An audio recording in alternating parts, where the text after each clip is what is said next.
오늘 하나님의 말씀은 히브리서 10장 15절에서 19절까지 말씀입니다. 또한 성령이 우리에게 증언하시되 주께서 이르시되 그날 후로는 그들과 맺을 언약이 이것이라 하시고 내 법을 그들의 마음에 두고 그들의 생각에 기록하리라 하신 후에 또 그들의 죄와 그들의 불법을 내가 다시 기억하지 아니하리라 하셨으니 이것들을 사하셨은즉 다시 죄를 위하여 제사 드릴 것이 없느니라. 그러므로 형제들아 우리가 예수의 피를 힘입어 성소에 들어갈 담력을 얻었나니. 아멘. 지난주에 우리는 9장 28절 말씀까지 봤습니다. 9장 28절 말씀이 이렇게 끝났었지요. 이와 같이 그리스도도 많은 사람의 죄를 담당하시려고 단번에 들이신 바 되셨고 구원에 이르게 하기 위하여 죄와 상관없이 자기를 바라는 자들에게 두 번째 나타나시리라. 여기에서 자기를 바라는 자라고 하는 이 말은 헬라어로 살펴보면 어떤 뜻이라고 말씀드렸냐면은 멀리 떨어져서 기다리는 자라는 뜻이라고 말씀을 드렸습니다. 그래서 멀리 떨어져서 기다린다. 이 말씀을 먼저 오늘 다시 설명을 드리고 그리고 오늘 내용인 10장으로 넘어갈 거예요. 자, 멀리 떨어져서 하나님을 기다리는 자들이 예수님을 두 번째 만날 것이다 라고 말씀을 하고 있더라라는 거죠. 우리가 하나님을 믿는다고 하면서 우리가 가장 쉽게 착각하는 것 중에 하나가 내가 하나님을 찾으면 하나님은 응답하셔야 된다라고 생각하고 있다라는 거예요. 그래서 내가 하나님을 찾으면 하나님은 꼭 응답을 하시게 되어 있는데 하나님이 왜 응답을 안 하시느냐? 그러면 어디로 가요? 하나님은 응답하게 되어 있는데 지금 내가 찾았는데 응답이 안 온다. 그럼 당연히 내 문제죠. 그렇죠? 내 문제니까 조금 더 새벽 기도 나가고 조금 더 기도 많이 하고 조금 더 헌신 많이 해서 하나님께서 응답하실 때까지. 이게 뭐하고 똑같다고요? 콜라 4개를 넣었더니 콜라가 안 나와요? 그럼 어떻게 해야 돼요? 콜라 1개 더 넣어야죠. 하나님은 자판기가 아니에요. 분명히 이거는 잊으시면 안 돼요. 그러다 보니까 우리는 어떻게 생각하냐면 어떤 분이 나는 기도만 하면 하나님이 응답하세요. 나는 하나님과 항상 교제하고 있어. 이렇게 말하면 저분은 굉장히 영적으로 뛰어나신 분이다. 여러분, 하나님은요 그냥 평범한 우리와 함께 계시는 분이지 그렇게 영적으로 뛰어난 사람들이 만나는 그런 분이 아니에요. 솔직히 말씀드릴까요? 제가 목사라고 해서 제가 여러분들보다 하나님하고 더 가깝습니까? 아니요. 여러분 그렇게 생각하시면 실망하십니다. 아니요, 그렇지 않아요. 여러분, 우리가 이 기준이 자꾸 흔들리시면 안 돼요. 우리가 믿음의 조상이라고 하는 사람이 아브라함입니다. 성경에서요 하나님을 가장 자주 많이 만났다고 볼 수 있는 사람이 아브라함하고 모세 정도예요.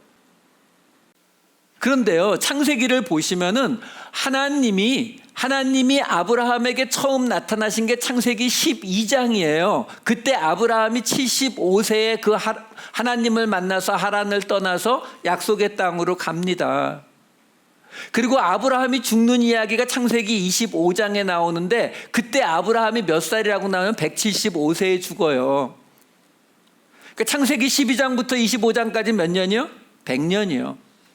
그 안에 나오는 아브라함과 하나님이 만나는 장면, 얼굴을 봤는지 손을 잡았는지 그냥 말씀을 들었는지 하나는 환상 중에 봤다고 나오는데 그거 다 치면은요 10번 나옵니다. 믿음의 조상이라고 하는 아브라함에게 하나님이 100년 동안 10번 만나주신다고요. 근데 우리는 내가 기도할 때마다 하나님이 응답해 주시는 것이 당연하다. 응답 안 오니까 내가 지금 뭐가 문제가 있어요. 이렇게 판단을 해버린다는 거예요. 아브라함은 100년에 10번 만났는데 믿음의 조상이라고 불러요. 왜요? 로마서 4장 3절 말씀 볼까요? 성경이 무엇을 말하느냐? 아브라함이 하나님을 믿음에 그것이 그에게 의로 여겨졌대요. 하나님을 믿는 게 왜 의가 되는데요? 4장 18절.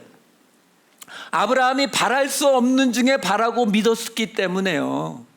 여러분, 믿음이라고 하는 그 단어 자체가 우리가 생각할 때에 이게 지금 하나님을 믿을 수 있는 상황, 현실 아니다라는 말이 전제되어 있는 거예요.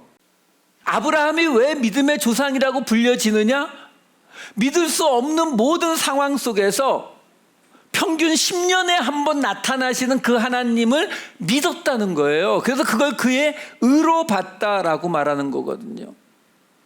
이렇게 말하면은 또 우리 마음에 그게 있잖아요. 아니, 아무리 좀 그래도요. 지금 내가 상황인데 지금 제가 별 큰 문제 없이 그냥 교회 열심히 다니고 이러고 있으면은 it's fine. 상관없는데 그게 아니라 지금 내 문제가 지금 내일 모레 영주권 인터뷰가 걸려 있고 내일 모레 지금 렌트비가 낼 수 있느냐 없느냐가 걸려 있어서 지금 제가 하나님을 그렇게 오래 기다릴 수 있는 상황이 아니란 말이에요. 우리 이렇게 따지거든요. 여러분, 사무엘상에 보시게 되면은요, 사울이 왕이 된 다음에 블레셋과 싸우는 장면이 나와요. 그 블레셋과 싸우는데 그 사무엘상 13장에 보면요, 설명이 잘 나옵니다. 뭐라고? 블레셋이 모였는데 뭐 그 군대가 3만 명이고 뭐 병거가 몇이고 쭉 나오거든요. 이스라엘 백성들이 그 블레셋 보고 겁나가지고 겨우 군사 싸우러 갔는데 도망가요. 이리 도망가고 저리 도망가고 고향으로 돌아가 버리고, 그래서 사울이 점점 마음이 불안해져서 그래도 하나님 앞에 제사 드리고 싸우려고 기다려요. 사무엘이 자기가 먼저 7일을 기다리라고 했어요. 그래서 사무엘이 말한 대로 7일을 기다린다고요. 기다렸는데 안 와요. 너무 급하니까 그 제사를 드리거든요. 제사를 드리자마자 어디서 숨어 있었던 거 아닌가 몰라요. 이건 딱 나타나가지고는 왜 네가 제사 드리냐고. 그 사무엘상 13장을 보시면은요, 사무엘이 나타나자마자 사과부터 해요. 지금 상황이 너무 급박해가지고 죄송하다고. 근데 사무엘을 통해서 하나님 뭐라고 하세요? 너 왕 끝. 왜 이렇게 가혹하냐고요. 그게 그만큼 큰 문제냐. 사울도 그렇고 아브라함도 그렇고 지금 오늘 이 시대를 살아가는 우리도 우리에게 생긴 모든 문제들은 다 급박하고 힘들고 비현실적인 상황밖에 우리에게 벌어지는 일은 없다라는 거예요. 그 말이 뭐라고요? 하나님이 멀리 있게 느껴진다라는 거예요. 그게 근데 정상이라고요. 정상. 하나님이 나와 항상 함께 있다라고 느껴지지 않는단 말이에요. 지금 오늘 이 히브리서 누구한테 썼다고요? 유대인들이요. 그 유대인 그리스도인들이 왜 이 사람들이 예수 믿는 걸 포기하고 유대교로 돌아가려고 했다고요? 죄가 지금 사해진 건지 안 사해진 건지 확신이 안 가서, 그래서 확실하게 증거가 있는 제사 드리는 자리로 가겠다라고 지금 주장하고 있는 거거든요. 지금 예수를 믿음으로써 죄 사함을 받는다는 게 안 믿어진다라고 얘기하고 있는 거예요. 여러분은 어떠세요? 우리가 예수를 믿어서 죄가 다 깨끗하게 씻겨졌다는 게 믿겨지세요? 좀 죄송한 짓궂은 질문을 하나 좀 드릴게요. 우리가 예수 믿고 죄가 씻겨졌다라는 그렇게 생각하고 계시잖아요. 지금 무슨 함정이 있을까 봐 대답은 못하지만 지금 그렇게 생각하고 계시는 건 맞죠? 그죠? 근데 그 근거가 뭐예요? 어떤 느낌, 어떤 것 때문에 나는 분명히 죄가 씻겨졌다라고 확신하고 계시는데요. 지금요, 제가 이 이야기 때문에 이 9장 28절을 다시 설명을 해드리는 거예요. 뭐냐면 예수를 두 번째 만나는 사람들, 우리죠. 우리는 어떤 사람들이라고요? 예수를 바라는 사람들, 다시 말해서 멀리 떨어져서 기다리는 사람들이란 말이에요. 자, 멀리 떨어져서 기다린다는 것이 단순히 예수님이 지금 나에게 응답하지 않고 나타나지 않는 것을 그냥 멀리서 기다린 이 뜻만 되는 것이 아니라, 예수를 믿는다라고 할 때 우리에게 가장 큰 문제 중에 하나가 바로 죄사함의 문제란 말이에요. 근데 그 죄사함의 문제도 우리가 멀리 떨어져 있는 느낌이 드는 게 정상이란 말이에요. 내가 예수를 잘 믿어서 내가 요즘 새벽 기도도 많이 나가고 기도도 뜨겁게 몇 시간씩 기도하기 때문에 나는 진짜 눈을 딱 감고 집중을 하고 있으면은 내가 죄에서 다 떨어져 나간 그런 느낌이 든다? 그거는 이제 신선 되신 거예요, 신선. 그러니까 이제 나가셔서 구름을 타시면 돼요. 여러분 아시잖아요. 사도 바울이 어땠죠? 시간이 지나면 지날수록 나는 죄인 중에 괴수로 가고 있었잖아요. 그럼 그 이야기를 우리가 그대로 해석해주면 뭐예요? 시간이 지나면 지날수록 내 죄가 나를 전혀 떠나주는 정도가 아니라 죄가 점점 커진다라고 느껴지고 있는 거잖아요. 그렇죠?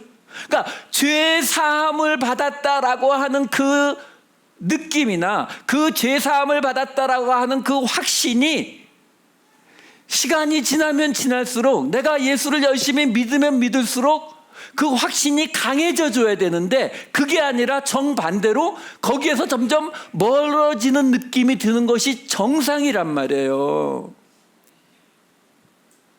그러면 우리는 어떻게 죄가 씻겨진 걸 믿어요? 말씀에 그렇게 말하니까요. 이게 제가 지난주에도 말씀드렸지만, 하나님께서 우리가 멀리 떨어진 느낌을 받게 만드실 수밖에 없는 이유란 말이에요. 우리가 그냥 내가 기도하면 응답받고 내가 할 때마다 하나님이 계속 나와 함께 계시는 느낌이 들면요, 우리가 안 본다니까요. 이걸 왜 봐요? 그냥 눈 감고 잠깐 정신 집중하면 하나님 말씀하시는데 내가 이 책을 뭐하러 읽냐고요? 아니요. 이 책을 주셨다라는 말이 우리에게 뭘 알려주는 거냐면, 우리의 느낌은, 우리의 생각은, 우리가 나를 돌아보면 돌아볼수록 나는 죄사함으로부터 멀어져 있는 것 같고 내 죄가 깨끗하게 씻겨지는 그 자리에서 점점 멀어지는 것 같은데 아브라함부터 시작해서 당신이 약속한 거는 분명히 이룬다라는 이야기가 여기 줄줄이 써 있는 거잖아요. 그 분이 지금 오늘 이 히브리서 내용이 다 그 내용이에요. 그 분이 뭐라고 했다고요? 내 죄 씻겼으니까 믿고 더 이상 걱정하지 마, 이렇게 말했단 말이에요. 그러니까 내 느낌으로는 아닌 것 같지만 하나님이 그렇게 약속하셨기 때문에 나는 지금도 죄인 중에 괴수의 괴수쯤 되는 느낌이 들지만 내 죄는 씻겨졌어요. 이거 안 믿겨지면은요, 유대교로 가셔야 돼요. 가서 제사 드리셔야 된다고요.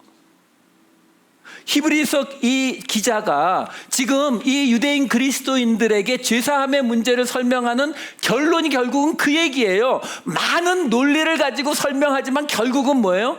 내가 안 느껴지지, 하지만 내 죄는 씻겨졌어, 이 이야기하고 있는 거예요. 자, 10장으로 들어가 보자고요. 10장 1절 2절 말씀이에요. 율법은 장차 올 좋은 일의 그림자고 참 형상, 헬라 방식이래요.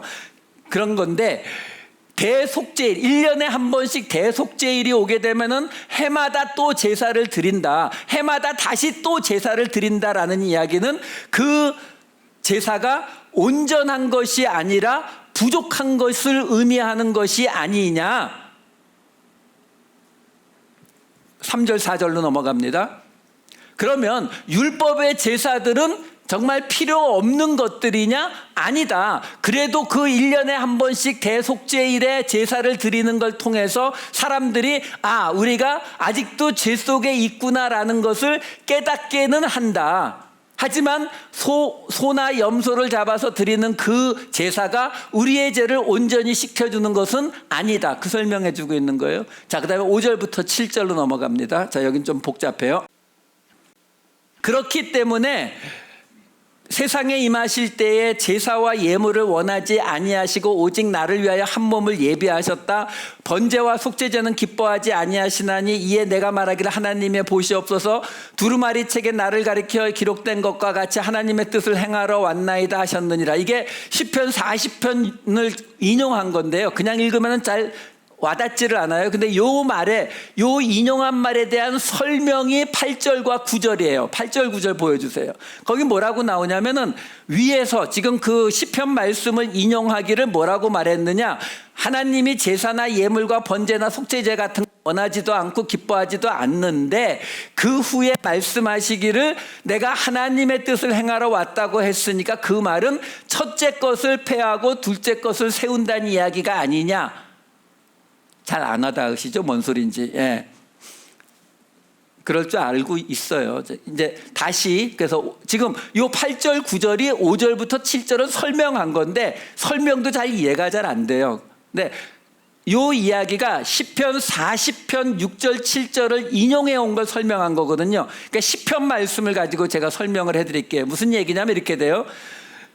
주께서 내 귀를 통하여 내게 들려주시기를 하나님이 제사와 예물을 기뻐하지 아니하시며 번제와 속죄제를 요구하지 아니하신다 했다.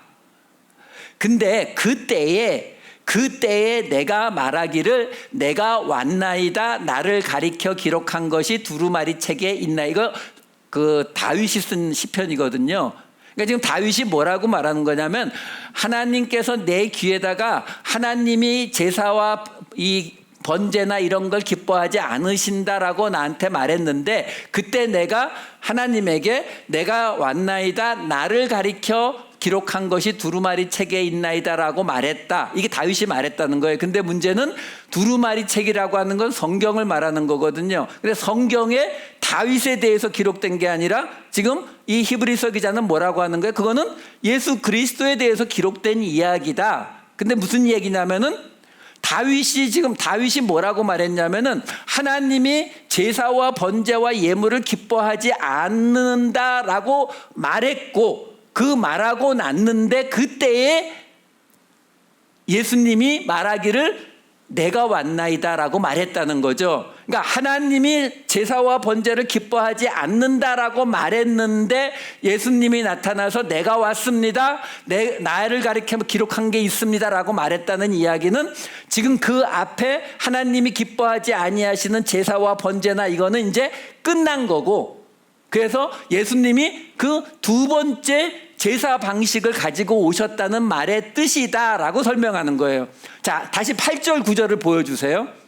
그 설명이 지금 요 말이에요. 지금 근데 이 히브리서 5절부터 7절까지 이야기에는 우리가 그 시간 차이를 잡기가 힘들어서 이해가 잘 안 된 거지만 여기에 지금 8절에 나오는 이야기 하나님이 그러한 것들을 싫어하셨다. 9절에 그렇기 때문에 그 후에 내가 말하기를 내가 왔나이다고 했다라는 그 말의 뜻은 첫째 것을 폐하는 것이고 둘째 것을 세우려 한다는 말의 뜻이 아니냐 이렇게 설명을 한 거예요. 자, 그런데 다시 5절부터 7절 말씀 보여주세요. 요 말씀이 시편 아까 말씀드린 시편 40편 6절 7절 말씀을 인용한 거거든요. 근데 그 인용한 게 조금 달라요. 둘을 함께 좀 보여주세요. 글씨가 좀 작아지겠지만 보세요.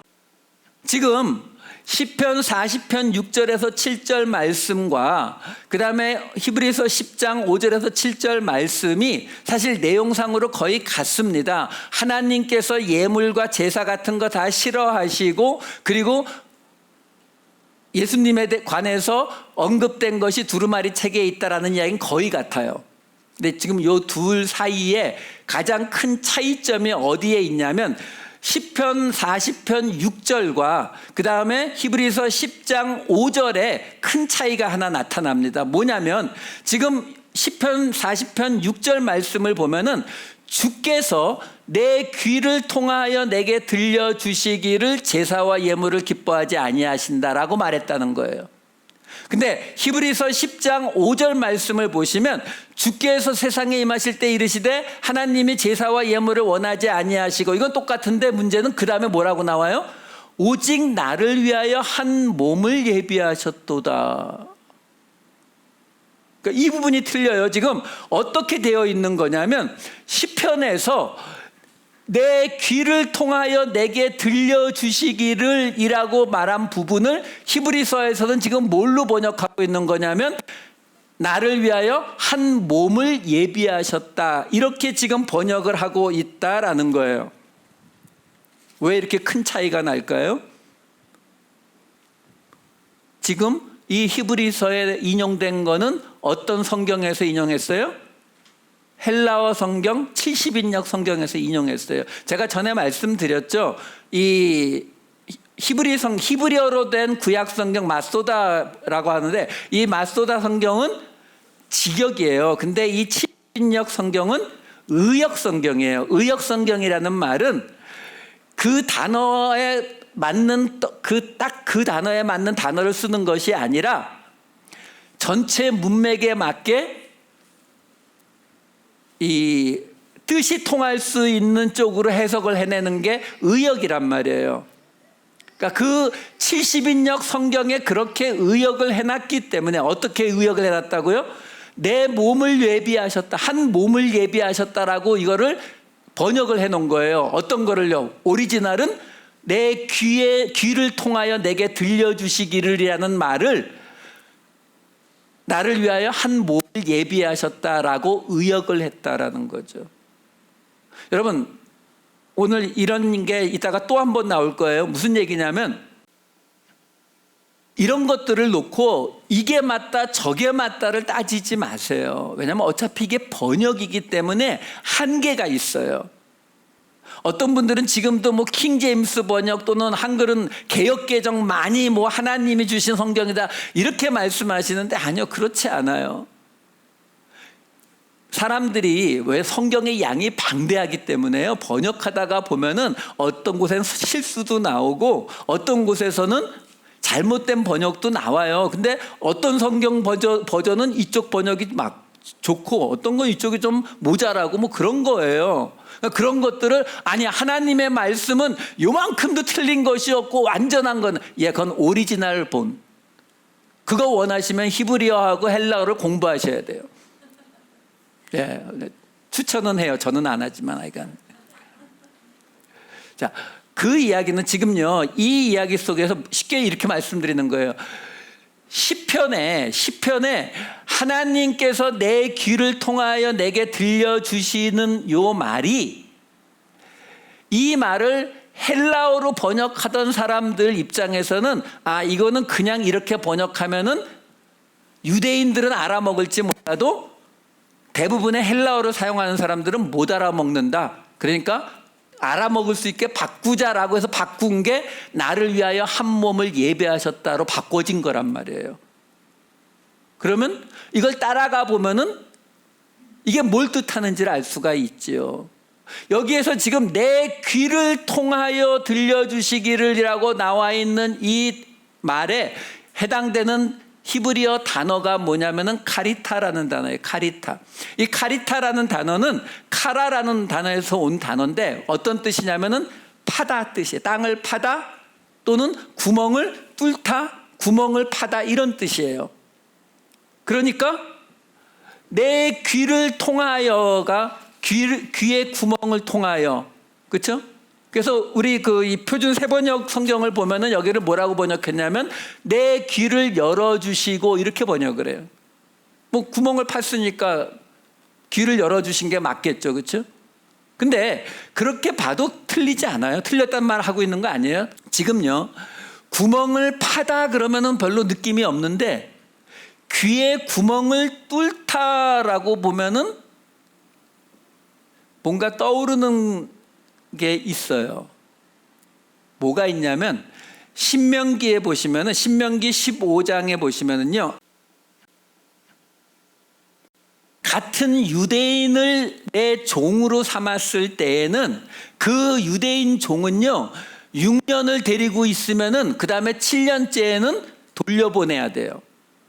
돌려보내야 되는데 그 종이 나는 주인님이 너무 좋아요. 나는 이 7년 만에 돌아오는 이 희년을 맞이하고 싶지 않고 나는 그냥 여기서 영원히 살고 싶어요 라고 할 때에 그 종의 귀에다가 구멍을 뚫습니다. 읽어드릴게요. 15장 16절 17절. 종이 만일 너와 내 집을 사랑함으로 너와 동거하기를 좋게 여겨 내게 향하여 내가 주인을 떠나지 아니하겠노라 하거든 송곳을 가져다가 그의 귀를 문에 대고 뚫으라. 그리하면 그가 영구히 내 종이 되리라. 내 여종에게도 그같이 할지니라. 자, 보세요. 귀에 구멍을 뚫는다라는 말이 뭘 뜻한다고요? 영원히 종이 되는 거예요. 영원히 종이 된다는 말은 뭐예요? 모든 주인의 말에 순종한다는 말이죠. 그러니까 영원히 종이 된다는 말은 모든 말에 순종한다는 말이고 모든 말에 순종한다는 말은 그 종이 자기의 몸을 주인에게 드리는 거죠. 그거를 사도 바울이 로마서 12장 1절에서 이렇게 말하죠. 그러므로 형제들아 내가 하나님의 모든 자비하심으로 너희를 권하노니 너희 몸을 하나님이 기뻐하시는 거룩한 산 제물로 드리라. 이는 너희가 드릴 영적 예배니라.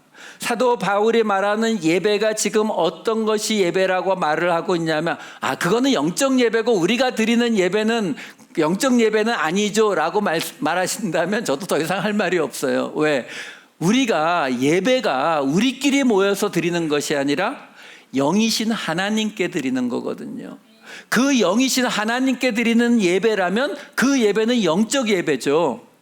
근데 그 영적 예배는 뭐라고요? 너희 몸을 산 제물로 드리는 거예요. 하나님께 너희 몸을 산 제물로 드리는 게 뭐라고요? 순종하는 거예요. 순종하는 게 뭐라고요? 영원히 종이 되는 거예요. 영원히 종이 되는 게 뭐라고요? 귀에 구멍 뚫는 거예요. 귀에 구멍 뚫는 게 뭐라고요? 우리 귀를 통하여 말씀하시는 그 말씀이요. 예배가 뭐라고요? 말씀을 듣고 그 말씀대로 살아가는 거예요. 그래서 제가 처음에 함께 예배 드립시다라고 인사하자고 한 거예요. 우리가 예배를 드린다라고 하는 것은요, 단순히 모여서 함께 찬양하고 말씀을 듣고 이걸로 끝나는 것이 아니라 하나님 앞에 맹세하는 거예요. 결단하는 거예요. 뭐를요? 내 몸을 드리겠다고. 맨날 똑같은 결론 나오는 거잖아요. 맨날 똑같은 결론 십자가 나오는 이유가 우리가 꼭 어떤 사람들을 위해서 약하고 가난한 사람들을 위해서 우리가 봉사하고 희생한다. 그거는 십자가의 가장 기본적인 모습이고요. 아니요, 가장 밑바닥의 십자가의 모습은 하나님 앞에 나를 종으로 드리는 거예요. 하나님 앞에 나를 종으로 드리면 그 다음에는 하나님이 일로 하면 가는 거고 절로 하면 가는 거고요. 우리의 삶 속에 그 모습이 나타나는 걸 뭐라고 부른다고요? 영적 예배라고요. 여러분, 신약 성경에서요 예배라고 하는 단어가 꽤 많이 나와요. 요한복음에도 뭐 사마리아 여인이 우리 어디서 예배 드릴까요? 여기요 저기요 이렇게 묻는 거 많이 나오거든요. 근데 그 모든 예배에 해당되는 헬라어 단어가 프로스키네오라는 단어인데요. 그 단어는 어떤 뜻이냐면은 어느 쪽을 향해서 엎드리다의 뜻이에요. 그러니까 예배 드린다의 본래 사용의 개념이 하나님을 향해서 엎드린다는 게 그 예배의 뜻이에요, 헬라어로. 근데 사도 바울이 이 로마서 12장에는 여기에 영적 예배, 그리고 9장에도 한 번 더 나오는데요, 여기 이 예배라고 하는 단어는 그 단어를 쓰지 않습니다. 여기에 사도 바울이 쓴 단어가 라트레이아라는 단어예요. 이 라트레이아라는 단어는 어디서 온 단어냐면은 라트리스라고 하는 단어에서 왔는데, 라트리스가 뭘 뜻하냐면 고용된 하인, 종을 뜻하는 단어예요.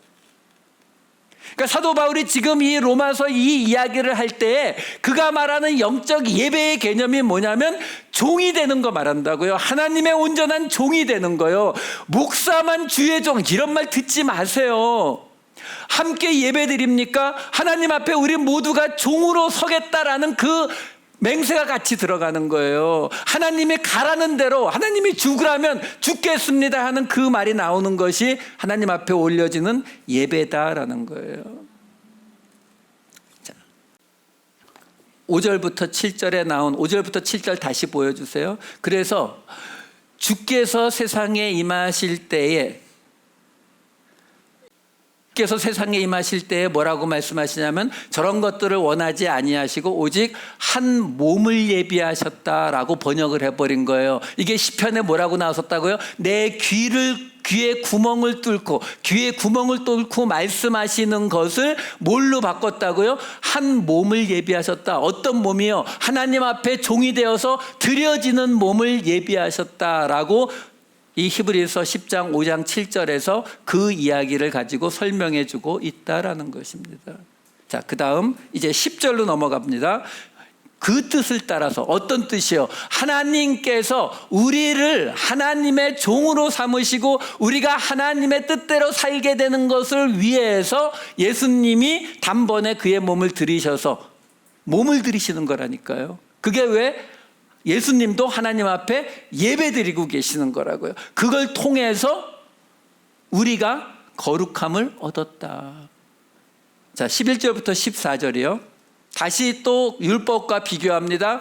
모든 제사장들이 항상 서서 하나님 앞에 같은 제사를 드리지만 그걸 가지고 우리의 죄를 온전히 씻을 수 없다. 그리스도는 죄를 위해서 한 번에 영원한 제사를 드리고 하나님 우편에, 이거 시편 110편 이야기죠. 우편에 앉아 계셨고 그 자기 원수들을 발등상이 되게 할 때까지 기다리시며 거룩하게 된 자들을 한 번의 제사로 영원히 온전하게 하셨느니라. 이게 번역이 조금 이상한데요. 거룩하게 된 사람들이 또 하나 예수님의 십자가를 통해서 온전하게 됐다는 게 아니라 동시에 일어나는 거예요. 그래서 표준 세번역으로 14절만 읽어드릴게요. 그는 거룩하게 되는 사람들을 단 한 번의 희생 제사로 영원히 완전하게 하셨습니다. 이렇게 되는 거고요. 자, 이제 15절부터 18절까지를 설명드릴게요. 그래서 그것에 대해서 성령이 뭐라고 증언하시냐면 주께서 이르시되 그들과 맺을 언약이 이것이라 하시고, 이거 예레미야서 31장 33절 인용한 거예요. 지난번에 우리 8장 할 때 이미 나왔던 구절이에요. 거기 뭐라고 나왔어요? 내 법을 그들의 마음에 두고 그들의 생각에 기록하리라 하셨습니다. 자, 내 법을 그들의 마음에 두고 그들의 생각에 기록한다. 기억나세요? 이게 뭘 뜻하는지? 하나님의 법궤 안에 기록되어 있는 십계명 돌판을 두는 것. 그래서 하나님의 법을 마음에 두고 생각에 기록한다는 말은 우리가 무슨 하나님의 말씀을 많이 암송한다는 뜻이 아니라 바로 우리가 어디요? 법궤, 바로 지성소 안에 들어가게 된다. 지성소 안에 들어간다는 건 뭐라고요? 하나님과 함께 있게 된다라는 것을 말하는 것이다. 기억 안 나시죠? 2주, 3주 전에 나온 부분이에요, 이미. 그래서 그걸 뭐라고 한다고요? 예수님이 말씀하신 대로 내가 내 안에, 내가 나 안에. 왜? 지성소 안에 우리가 들어갔으니까. 이게 예레미야서 31장 33절을 인용한 거거든요. 그것만 다시 볼까요? 여기 똑같이 나오잖아요. 그날 후에 내가 이스라엘과 맺을 언약은 이러하니 곧 내가 나의 법을 그들의 속에 두며 마음에 기록하여, 그 다음에 뭐라고 나와요? 나는 그들의 하나님이 되고 그들은 내 백성이 될 것이다. 나는 내 안에, 너는 내 안에. 이 말이 이미 예레미야서에 나왔거든요. 그렇기 때문에 이 이야기를 통해서 다시 15절부터 18절에 보면은 그걸 이야기하시면서 뭐라고 나오냐면 그들의 죄와 그들의 불법을 내가 다시 기억하지 아니하리라 하셨으니, 마지막 결론이에요. 이것들을 사하셨은즉 다시 죄를 위하여 제사 드릴 것이 없느니라.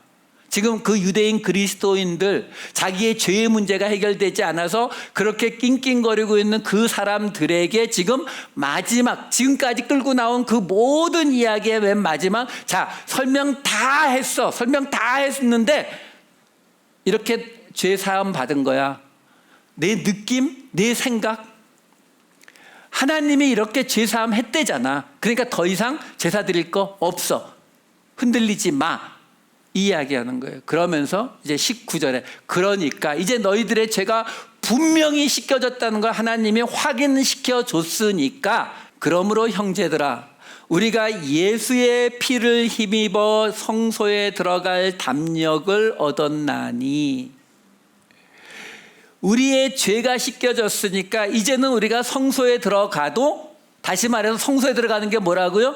하나님의 법을 마음에 두고, 그리고 우리의 생각에 기록하는 거요. 다시 말해서 하나님과 함께하는 거요. 우리가 예수님 안에, 예수님이 우리 안에 있는 거요. 그 성소에 들어가는 담력을 얻었나니라고 말하고 있어요. 담력을 얻었다. 그러니까 결국 무슨 얘기예요? 이제는 우리의 죄의 문제 때문에 두려워하지 말고 담대하게 하나님 앞으로 나아가라. 하나님 앞에 나아가는 거, 성소에 나아가는 게 뭐라고요?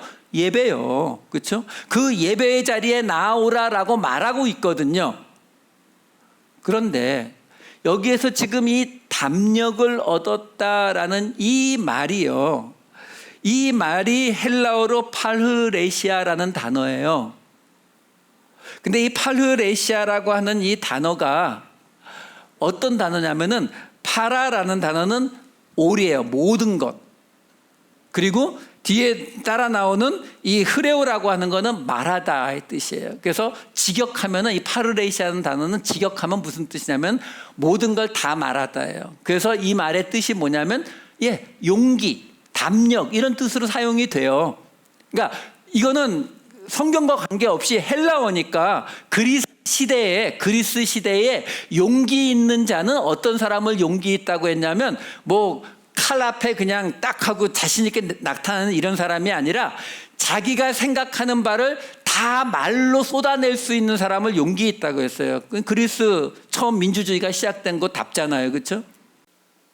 문제는 뭐냐면, 이 파르레시아, 그냥 솔직히 모든 것을 다 쏟아내다, 용기, 뭐 이런 뜻으로도 해석이 되는데, 이 단어를 성경마다 다 다르게 번역했습니다.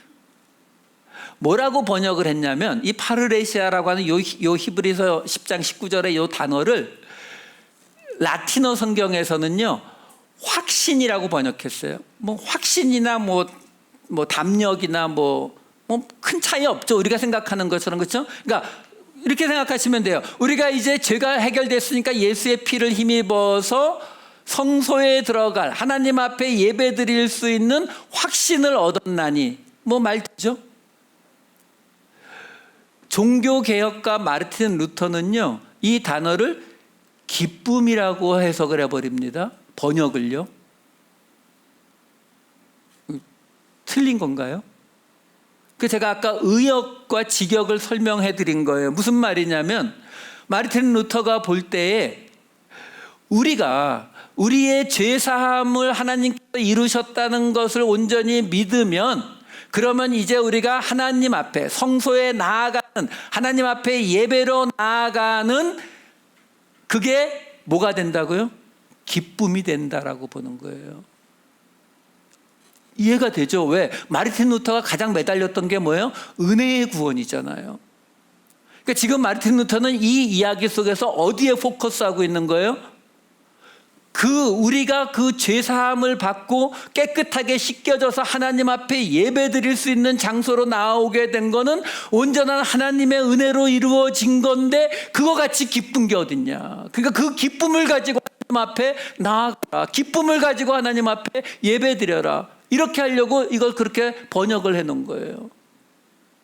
그 마르틴 루터는 그렇게 했는데, 나중에 개정된 독일 성경에서는 이 단어를 자유라고 번역을 합니다.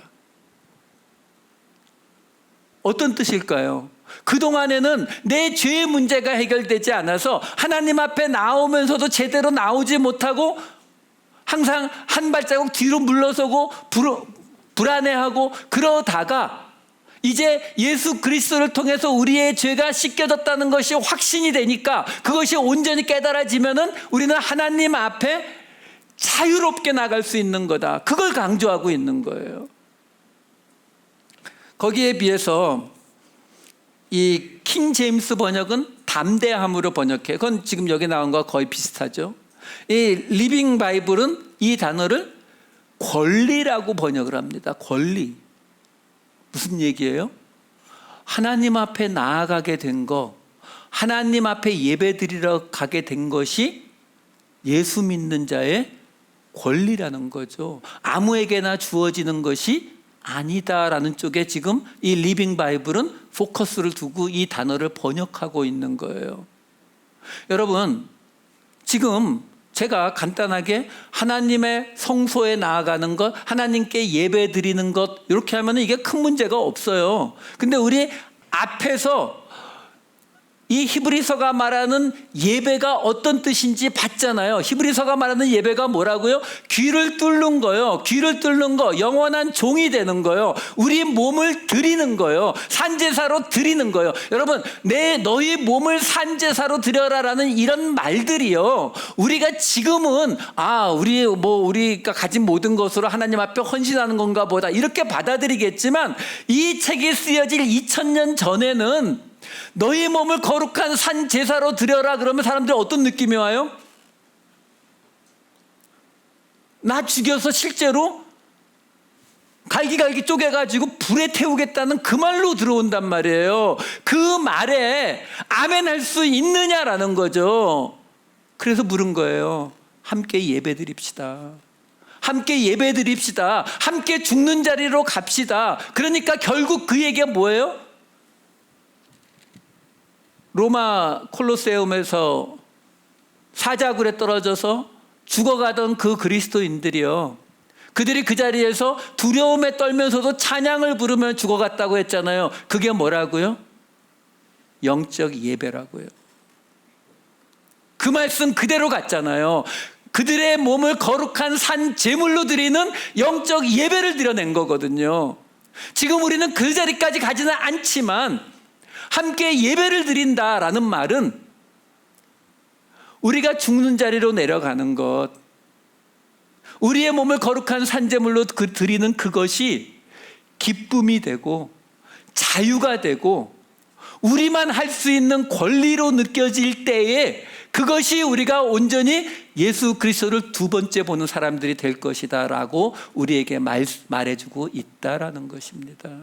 여러분, 하나님을 믿는다는 것은, 우리의 구원은요 이미 이루어졌고 그리고 앞으로도 이루어져 갈 거예요. 그 약속이 이루어지는 그 과정 속에서 우리가 하나님 앞에 나아가는 것이 기쁨이고 자유고 권리로 느껴지시는, 십자가를 지는 것이 기쁨이고 자유고 권리로 느껴지시는 저와 여러분 되시기를 우리 주 예수 그리스도의 이름으로 축원드립니다.